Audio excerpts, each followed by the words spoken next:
the queens. And typical to their culture, the women are buried separately to the men.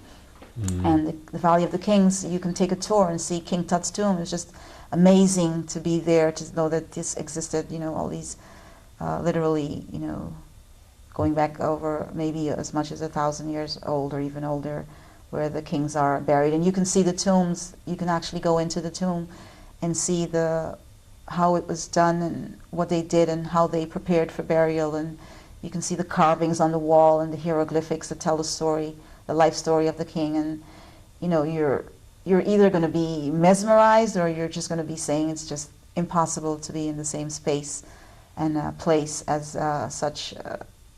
You know, it's unbelievable. I just think that more of our people should probably go and visit and just to behold that kind of amazing culture, but amazing history that is sitting there. I purposely thought this is sitting there for more to see. It's not to be just told. It's for somebody else to come and see. It sounds as if you were touched. Tell us about how you were touched when you first went inside of one of the, was it pyramid? The tomb. Yeah. The tomb? Well, when I visited the Giza pyramids, which is located outside of Cairo in Giza, I went to the opening of the pyramid and I couldn't get any further. And my whole body became transfixed, and I just felt a moment of transfixion, because I just felt like all my ancestors were there with me. And it's like an out-of-body experience. I don't know if it happens to everyone or anyone else, but at that moment it was very frightening, but at the same time very just a moment of a surreal lifetime experience that, you know, I felt. And I wrote about it. I just wrote that it was something that I didn't expect to experience. It happened, and I couldn't go any further, by the way. I couldn't enter the tomb.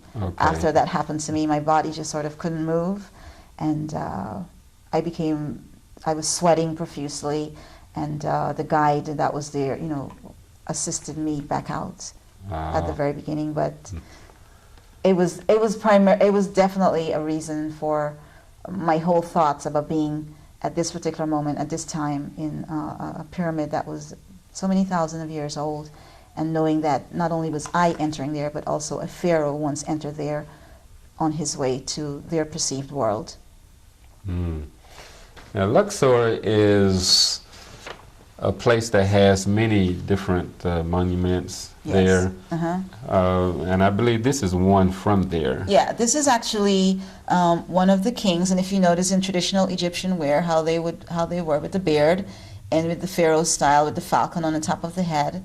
And I'm not certain exactly which one of the, if this is Ramses or Amenhotep, but this is housed in the Karnak temple. When you visit Luxor, there's huge temples that are there. And again, that particular kingdom created unbelievable statues of their kings and the queens, and the whole court. The court of Ramses is still intact. It's unbelievable to be in a place that's so many thousands of years old, and to see that they have a lot of their history still encrypted there. And if you look along the sides of there, it actually tells the story. It tells the person's name. It's written in a cartouche form, which will tell you the name of the person, so it's easily identifiable.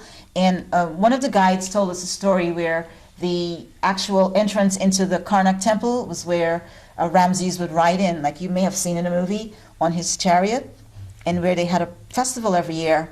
And right alongside of this is the Nile, and they would actually come in from the Nile and then go on there. So you can just imagine the pageantry and all the beauty of all the Egyptian people coming out to see the king and the queen, and then their children adorned in all of their most unbelievable regalia. And this is just one picture, but if you ever, you may be able to have some pictures of the temple outlook. You can see it there. So it was just available. You just on the street, and it just sits there. It's just unbelievable. It's very inexpensive actually to visit the temple. Very inexpensive. Oh. And that's called Karnak Temple. There's also one called Luxor Temple, and of course the temple was where they did all of their, perhaps maybe they did their where they governed, or perhaps where they did a lot of crowning of maybe their king and queen or whatever pageantry was being held are held at those temples. It's just amazing to see those structures still standing there through all these thousands of years. Now, I can't imagine going to Egypt, this vast desert land, and wanting to really feel the experience without getting on a camel. Yeah. Did you get on a ride camel? Yes, I did. It's one of those experiences you have to participate in. You just have to. I just couldn't. You know, I got there, and this was at the Giza pyramids, and was able to, you know, you can rent a camel, and got on the camel, and I thought, okay, if I die right now, I'm fine, because this is like besides seeing the pyramids and getting on a camel. But the irony of my experience with the camel was my camel driver was very pleasant, and he spoke English, and he was very enthusiastic that I was enthusiastic about his camel. And while I was trying to enjoy my ride, he basically kept asking me about Barack Obama. Oh. So I thought, how unique that Barack Obama's name was being called, you know, in the middle of the desert in Egypt. So how awesome. So.